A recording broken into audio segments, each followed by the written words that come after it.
from the Presidential Palace, Manila, Dateline Malacañang.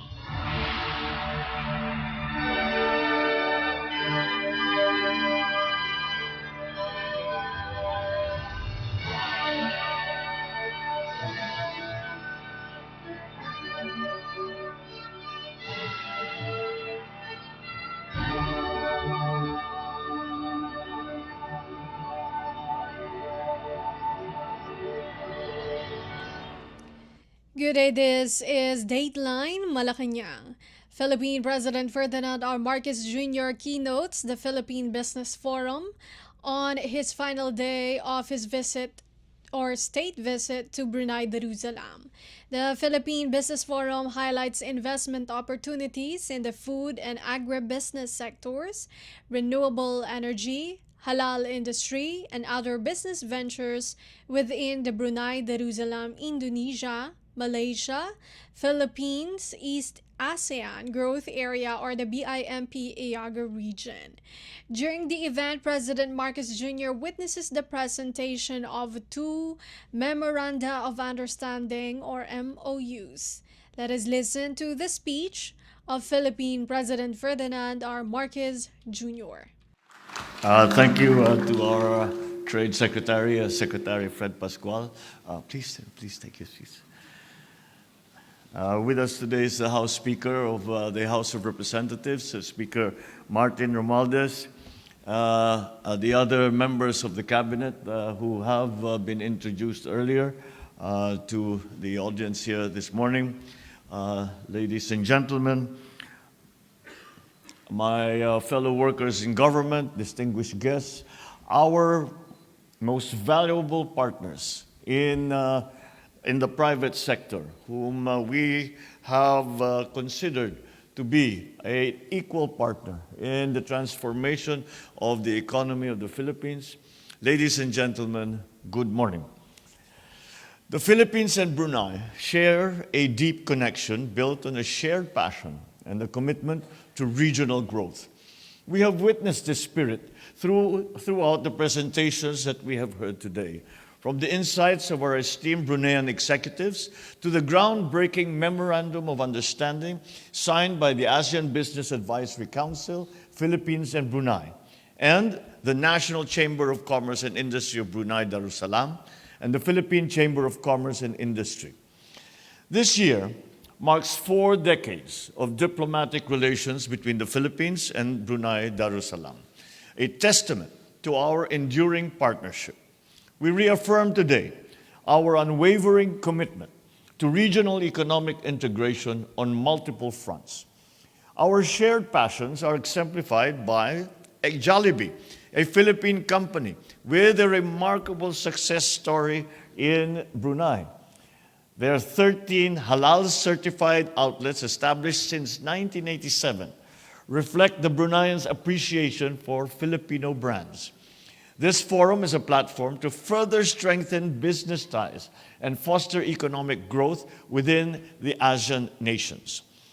I am delighted to share the positive developments from the Philippines and to discuss how we can advance and strengthen our collaboration with Brunei, leveraging the benefits of our partnership through ASEAN, the Regional Comprehensive Economic Partnership Agreement, or RCEP, and the Brunei Darussalam Indonesia, Malaysia, Philippines East ASEAN Growth Area, BIMP IAGA, for a prosperous shared future. We see incredible potential in sectors such as agribusiness, renewable energy, halal industry and development, and through this forum, we stand firm in strengthening the business relations between the Philippines and Brunei Darussalam. Our partnership is a symbol of the shared aspiration to foster economic growth and shape a more vibrant ASEAN community. Our trade and investment policy frameworks established through ASEAN and RCEP are fundamental to our agenda for regional economic integration. I am optimistic that these efforts will be further supported by additional policy measures designed to strengthen our supply chain integration and boost foreign direct investment. I would also like to emphasize the potential of BIMP IAGA in building a unified ASEAN production base. Bimpiaga is strategically positioned to provide robust supply and value chains while supporting the development of small and medium-sized enterprises in key productive sectors. With the region experiencing a steady rise in population and income, the market for goods and services is expanding rapidly and significantly. This growing market presents numerous opportunities for businesses and investors to capitalize on. I am pleased to highlight that the Philippines and Brunei are particularly focused on two key economic corridors: the West Borneo Economic Corridor, encompassing Brunei Darussalam, and the Greater Sulu-Sulawesi Corridor, covering Palawan and parts of Mindanao. These corridors are strategically designed to integrate production with supply chains, offering abundant opportunities for SMEs to flourish. Bimpiaga stands as a beacon of economic integration and development within ASEAN. By investing in infrastructure, promoting sustainable industries, and supporting SMEs, we are paving the way for a more dynamic and interconnected regional economy. Together, we can harness the full potential of Bimpiaga to build a prosperous and sustainable future for all. We eagerly anticipate as well the renewal of the Memorandum of Understanding on Strengthening Trade and Investment Cooperation in Food Products and Services. With rich agricultural resources, the Philippines benefits immensely from Brunei's established halal certification system. This partnership promises to create a robust halal industry, offering mutual benefits for our nations. Given the significant opportunities in the global halal market, we are well prepared with existing mechanisms in ASEAN and in Bimpiaga to enhance the integration of our halal supply chains. So now let me focus on the policies and programs that we have set in motion to support our proposition for the Philippines as a strategic partner for regional growth and investments in the region. We have broadened the range of liberalized businesses and sectors through the passage of key landmark legislations such as the Retail Trade Liberalization Act, the Foreign Investments Act, the Public Services Act, and the Renewable Energy Act. Through these measures, we have liberalized foreign ownership in sectors such as air transport, telecommunications, shipping, retail, and renewable energy projects. The Philippines is making significant strides as a nation in terms of improving the ease of doing business, demonstrated by our efforts to simplify tax payments and regulatory processes. Our reform of fiscal incentives and implementing policies that foster public-private partnerships are crucial for enhancing private sector involvement. The establishment as well of the Maharlika Investment Fund, which is our sovereign wealth fund, further demonstrates our commitment to financing priority projects and driving socio-economic development. I signed Executive Order number 18, establishing green lanes for strategic investments, simplifying procedures, reducing bureaucratic hurdles. The Green Lanes Initiative for Strategic Investments, led by the Trade and Industry Secretary, aims to streamline the process of investment approvals for strategic projects. It is designed to facilitate and expedite the process for investors looking to set up or to expand their businesses in our country, particularly in industries identified as strategic or of significant economic importance. In addition, the Create More or Maximize Opportunities for Reinvigorating Economy Bill, which proposes amendments to the existing CREATE Act, aims to strengthen the Philippines' fiscal and non-fiscal incentives to encourage investments in our strategic priority industries. The bill improves the ease of doing business by simplifying the approval process and streamlining the value-added tax refund system, creating a more investor-friendly environment that aligns with global standards while enhancing our own competitiveness. I am also pleased to announce the recent enactment of 3 other priority bills which further our development goals. They are the Public-Private Partnership Code of the Philippines, which facilitates transformative partnerships and infrastructure growth, the Internet Transactions Act, which creates a framework for a robust digital economy and aligns our policies with the demands of the 21st century, and the Tatak Pinoy Act, or the Proudly Filipino Act, which I signed into law on 26 February of this year, is designed to strengthen industry development and enhance the Philippines' participation in global value chains.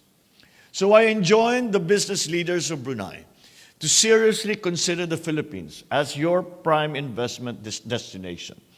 We are committed to fostering mutually beneficial outcomes for the business sectors of both our countries.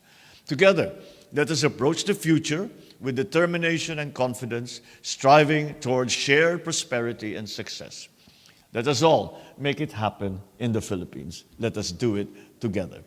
Mabuhay, Ribuan Terima Kasih. Good morning and thank you. Philippine President Ferdinand R. Marcos Jr. Dateline Malacañang.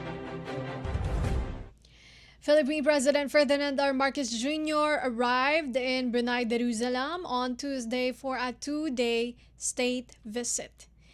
In a news release, the Presidential Communications Office, or PCO, said the airplane carrying the President and First Lady Liza Araneta Marcos, along with the official delegation, arrived at the capital city of Bandar Seri Begawan.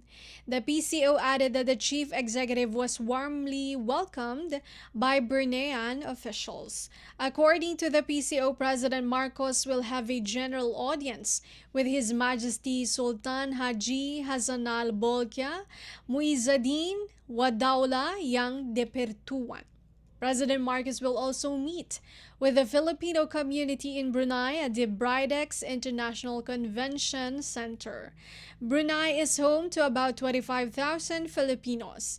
In his departure speech Tuesday morning, President Marcos said he would discuss defense and regional security with Sultan Bolkiah during their bilateral meeting, adding that they would explore mutually beneficial partnerships and collaborations. He also said that an agreement on tourism cooperation would be signed between the two countries. The President's visit marks 40 years of bilateral relations between the Philippines and Brunei Darussalam. Dateline Malacañang. Marcos Jr. in his bilateral meeting with His Majesty Sultan Haji Hassanal Bolkiah Muizzaddin Wadaula of Brunei on Tuesday emphasized the need for nations to stand united in the face of global challenges such as climate change and geopolitical tensions.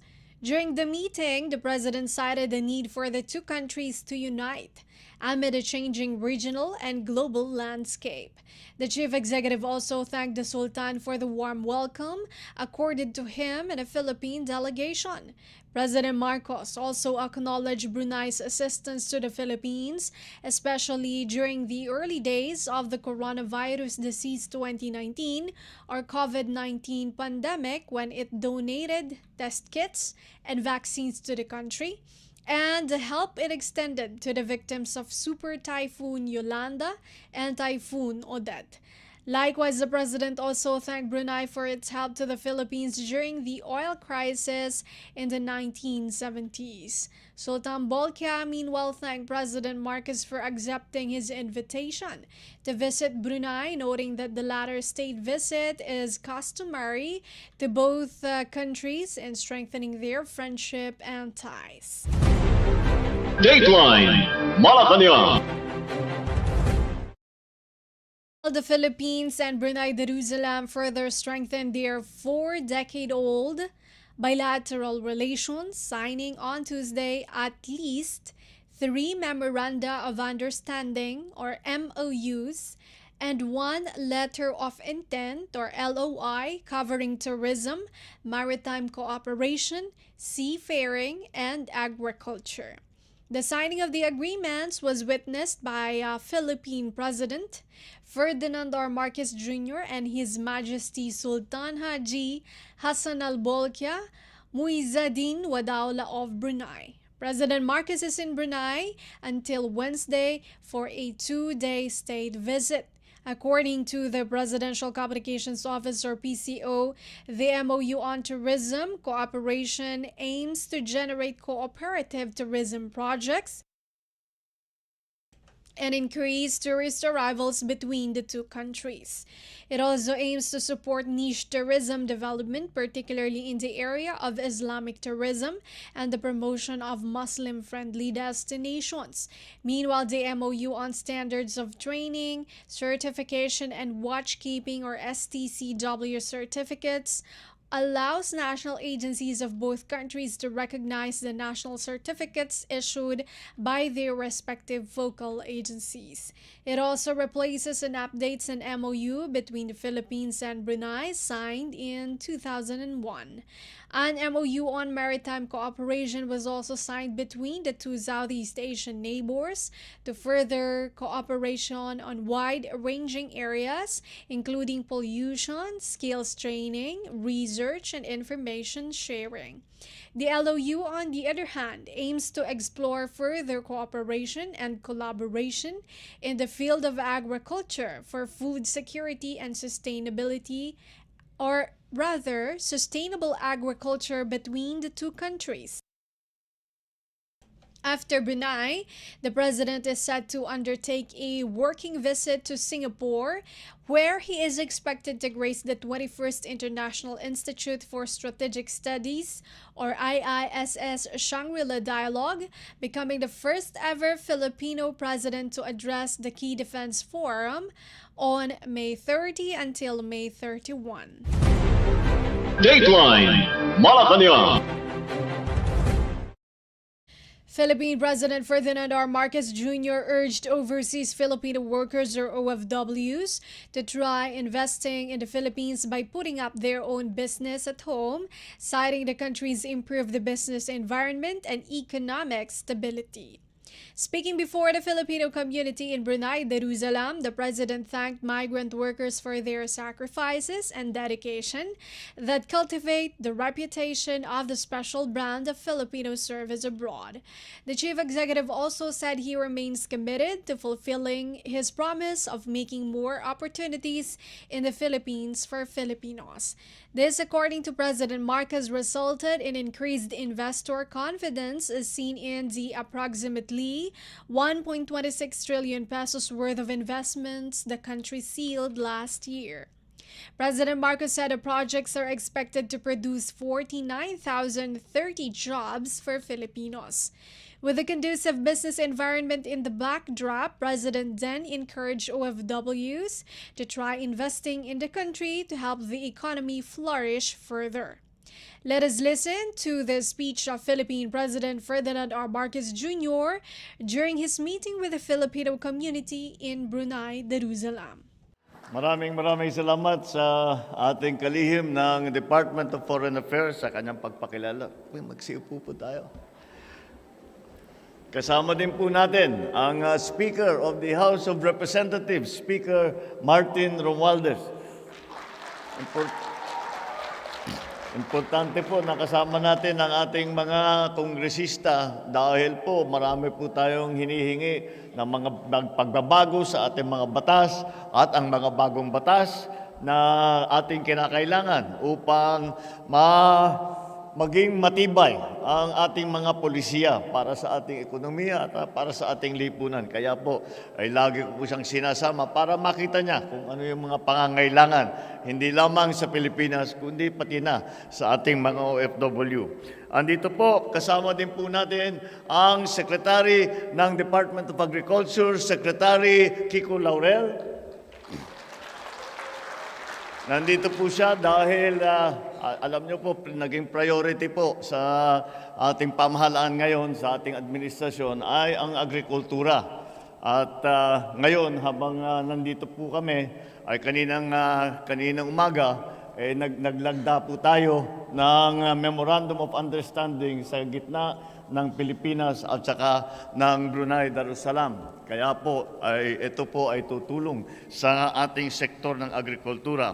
Kasama din po dyan ang ating paglalapit sa ating mga kaibigan dito sa Brunei upang sila ay ipaliwanag at ipalaman natin sa kanila kung ano ang mga pagkakataon na mga investment na pwede sa Pilipinas. Andito po ang kalihim ng Department of Trade and Industry, Secretary Fred Pascual.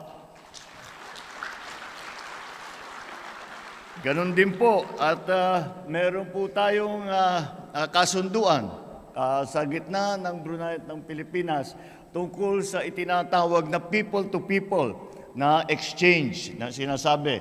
Kasama po dyan sa people-to-people exchange ang tourism.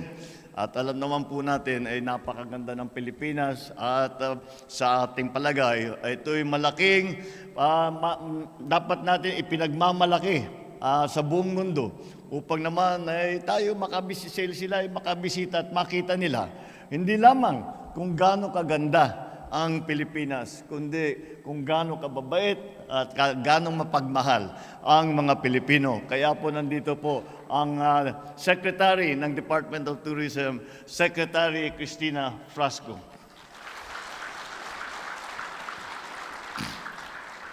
Inaayos din po natin ang ating mga ating tinatawag, ang ginagamit ngayon na salita ay supply chain.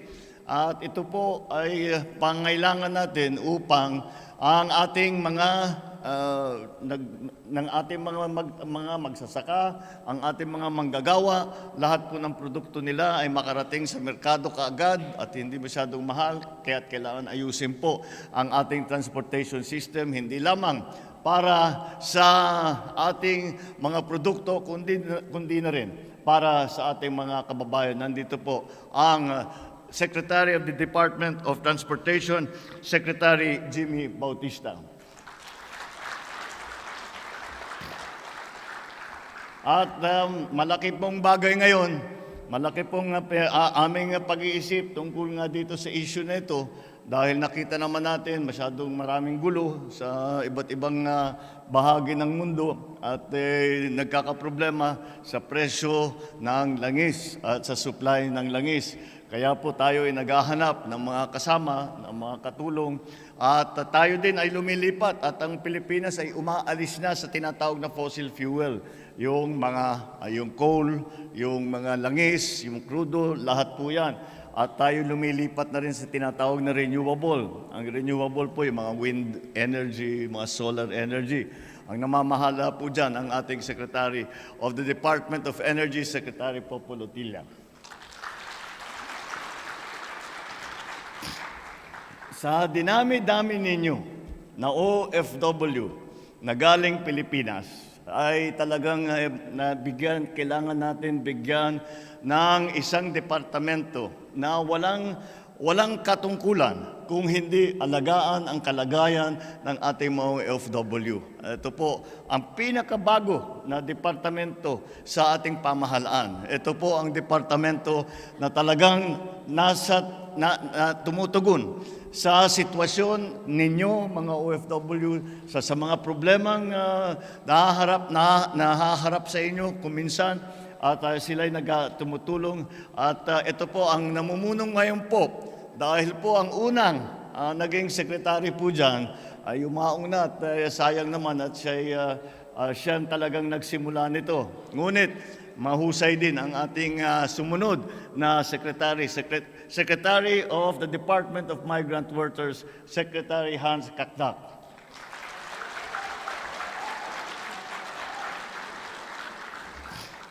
Malapit-lapit na po ang Brunei sa Mindanao. Kaya po ay marami tayong exchanges na nangyayari sa ating mga kababayan sa Mindanao at saka dito sa Brunei. Kaya sinama ko na rin ang Mindanao Development Authority Secretary Leo Magno. Tayo po ngayon ay umikot po kami sa nakaraang isang taon kalahati ay marami po kaming pinuntahan na bansa upang ganun din ipaliwanag kung ano ba talaga ang ating mga ginagawa para sa ating ekonomiya. Ano ba yung mga opportunity na pwedeng mapagsamantalaan ng ating mga kaibigan tiga-abroad na magdala sila ng investment, magdala sila ng kapital, magdala sila ng trabaho para sa atin at palagauhin at pagandahin ang ating ekonomiya. At ang namamahala po dyan, at siya po ay ang lumalapit sa iba't ibang mga korporasyon at sinasabing naghahanap ng paraan upang sila ay mag-invest sa Pilipinas.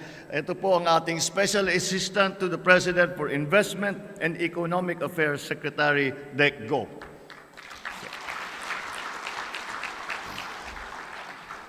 Siyempre, ang ating ambassador na siguro kilala ninyo lahat, ambassador ng Pilipinas sa Brunei, Darussalam, Marian Jocelyn Tirol Ignacio.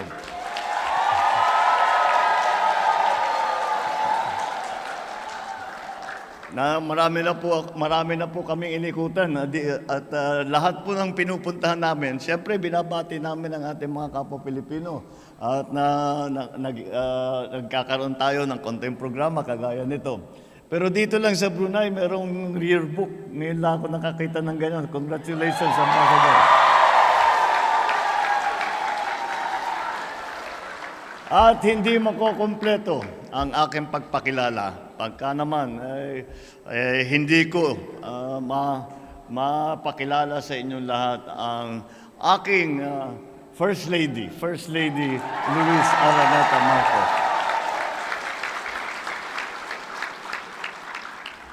Ang aking mga kasamahan sa pamahalaan at lalong-lalo na sa inyong lahat na aking minamahal na aking kababayan na OFW dito sa Brunei, magandang hapon po sa inyong lahat. Maraming salamat po sa inyong napakainit na pagsalubong sa akin ngayon, sa aking asawa na si Lisa at sa aming lahat na naririto ngayon bilang pagpaunlak sa paanyaya ni Sultan Hassanal Bolkiah na bisitahin ko ang bansang Brunei Darussalam. Lisa and I bring you the best greetings and the best wishes of our family and the Filipino people back home. Over the years, every time I go abroad, I talk to my foreign counterparts, I get compliments for the strong work ethic of Filipinos. I'm always told that Filipinos have unparalleled skill, efficient, and are trustworthy. And I know that is the same here in Brunei. You may all have different professions. That what we bring to all that we do, not only in the Philippines, but even abroad, as is proven by the record that Filipinos have made and the reputation that you have gained, that what we bring is a special brand of Filipino service everywhere we go. Ito po ang pagka-Pinoy natin na may malasakit, mapag-aruga, mapagkalinga tayong mga Pilipino. Maraming salamat po sa inyong mga mabuting ginagawa upang iangat ang respeto, pag-unawa at imahe ng ating bansa dito sa Brunei. So while we honor our overseas Filipinos for your sacrifices for our nation and the families, one of the promises I made when I first took my oath as president was to create more jobs in the Philippines so that working abroad will only become a career choice and not the only option for hardworking men and women of the Philippines. Mabuti po siguro na ibalita ko na sa inyo na ngayon pa lamang bilang pambungad ng aking mensahe noong nakaraang 2023. Nakapag-approve na po tayo ng investment na umaabot ng 1.26 trillion pesos. This is a remarkable figure surpassing the trillion peso mark. This achievement surpasses our initial optimism when we set ang una naming target ay sabi namin 1.15 million trillion pesos, ngunit ito'y umabot na sa mas mataas na numero. To far exceed this mark by reaching 1.26 trillion pesos, is a clear testament to the growing confidence investors place in fostering their businesses' growth within the Philippines. Upon full operations, the projects are expected to produce 49,030 jobs for Filipinos. Alam po natin na kapag masigla ang ekonomiya, maayos ang kabuhayan. Things are looking up for the economy. Bukod sa mga remittances na nanggagaling sa inyo, sa ating mga OFW, I also encourage all of you to someday to return and invest and set up your own business at home and in the Philippines. Isa sa mga prioridad ng gobyerno ay ang agrikultura. Kaya tinatrabaho po natin ang husto upang magkaroon tayo ng modernized agricultural sector na kayang suplayan ang ating pangangailangan at bukod pa doon ay makapag-export pa sana tayo. I am relentlessly pushing and prioritizing the development of our agricultural land and our agricultural sector. I cannot say it enough, I cannot emphasize it enough, but we really need to invest in the development, productivity, and modernization of our agri-sector. By building infrastructure, improving market linkages of our farmers, our farmlands will yield not only crops, but also opportunities that create ripples of positive effects throughout our nation. Ang layunin po ng ating pamahalaan ay kilalanin ang agrikultura bilang catalyst o bitya upang para sa ating ekonomiya. Itataas natin ang produksyon ng mga produktong pang-agrikultura. Pagtitibayin po natin ang tinatawag na value chain ng agricultural sector.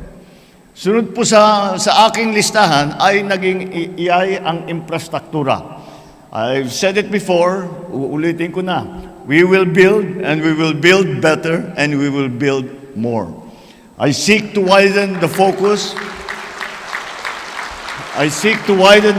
of infrastructure development to allow for growth in far-flung municipalities. Ayaw po natin nakikita na sa Maynila lamang, sa Luzon lamang ang lumalago at gumaganda. Kailangan po, wala pong naiiwanan. Kahit na sa lalupalop na napakalayo ay nararamdaman nila na meron silang pag-asa, na merong mga opportunity, na merong tumutulong sa kanila na pamahalaan para pagandahin ng kanilang buhay. So we go to the underdeveloped areas of the Philippines, and this we will open up through the construction of roads and bridges as well as an efficient means of transportation, including the expansion of railway services and including connectivity and access to means of communication so that no part of the Philippines is outside of its reach. Pagbalik po ninyo sa Pilipinas, we hope to also welcome you to a new and upgraded Manila International Airport as we embark. Dahil sinimulan na po natin, dahil nakakahiya naman po, yung airport natin, napabayaan na ng husto. At pagka yung mga pinag-aaral tungkol sa mga airport, hindi maganda po ang report sa airport natin sa Maynila. Kaya tayo ay kakalagda rin po natin. Meron tayo po 170.6 billion pesos na idadalhin para pagandahin ang ating mga passenger terminal, ang ating mga airside facilities, at saka mas madali ang paglipat mula sa isang terminal hanggang sa kabilang terminal, mula sa airport hanggang sa terminal ng bus para makauwi sa probinsya. Lahat po yan ay bubuhin natin para hindi na po nahihirapan ang ating mga bisita at ang ating mga balikbayan. Ito siguro ay tatagal ng mga 15 years. Pero itong mga bagong pagpapaganda ay inaantay natin na maramdaman na natin next year na siguro. Infrastructure will remain a very high priority as it helps drive growth and it helps drive employment. I am also committed to shifting to renewable sources of energy.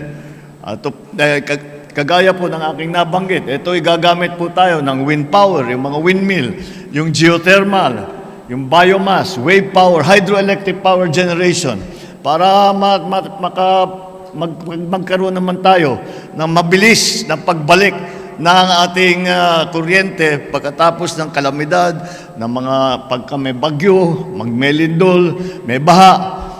Para naman mabawasan ang maging casualty natin kapag merong may ganyang mga pangyayari. In January of this year, we launched Bagong Pilipinas. This is a powerful and unifying framework of ideas, of values, and beliefs that aims to inspire our nation to come together, to strive in earnest towards elevating the Philippines to new heights, rooted in a very clear and wholesome awareness of what is already ours and a shared vision for what we would like our future to be. I encourage every Filipino to look beyond differences and to work harmoniously together to build a nation that not only meets current challenges but also envisions and shapes a more promising future for all our citizens. And that is why I call for transformation. We have to transform our idea of being a Filipino, the transformation of the way that we present ourselves to each other and to the rest of the world, and the transformation of our economy, of our governance, and of our society. So I challenge each one of you, let us become new Filipinos. Lahat tayo maging bagong Pilipino na nandyan sa bagong Pilipinas, sa pagbabago sa bawat aspeto ng ating pang-araw-araw na buhay. Pagbabago sa isip, sa salita, at sa gawa. My obligation to the Filipino people is a realistic vision. The best days of our end years are not in our past, but in our future. And the solution cannot be done by government alone. There are so many things that we need to do that we can only manage if we do them together. Everyone must do their part. The unrelenting drive for excellence in all aspects of personal, community, national, international life demands that all Filipinos set for themselves standards and goals which are nothing short of excellent. You are no stranger to this. You are already doing it here in Brunei. Trust in government for leadership, but let us accept our part as citizens. Let us be proud to be Filipino. Let us be confident. Let us be confident in the future of our country with resoluteness by which we can decide to make that future come to pass. Magkaisa po tayo. At ako ay malakas po ang aking loob na pagkapatuloy ang suporta ninyo sa ating pamahalaan, sa isa't isa at sa ating minamahal na Pilipinas, ito po ay magiging matagumpay. Kabayan, sa pagtulungan at pagkakaisa natin, tutungo po tayo sa pag-angat ng kabuhayan ng Pilipino at sa kaunlaran ng ating bansa. So even as you build your lives here in Brunei, join me as we work together for a bagong Pilipinas. Maraming salamat po. Mabuhay po tayong lahat.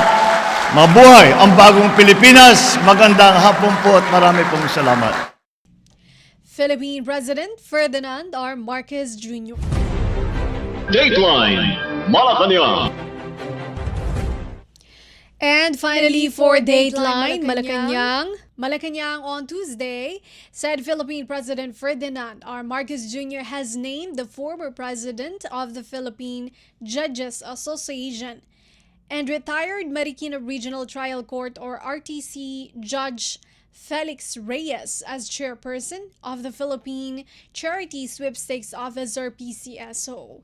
In a news release, the Presidential Communications Office or PCO said Reyes, who was appointed to the PCSO Board of Directors as member in November 2022, was sworn in by Executive Secretary Lucas Bersamin. As a new chairman of the PCSO Board of Directors, Reyes will serve as the head of the government's principal agency for raising and providing funds for health programs, medical assistance and services, and charities of national character. The PCSO holds regular charity sweepstakes lotteries and engages in health and welfare-related investments, projects, and activities to provide for permanent and continuing sources of funds for its programs. 63-year-old Reyes served as presiding judge of Marikina RTC from 2006 to 2021 and as acting presiding judge of the Taguig RTC Branch 70 from 2017 to 2019.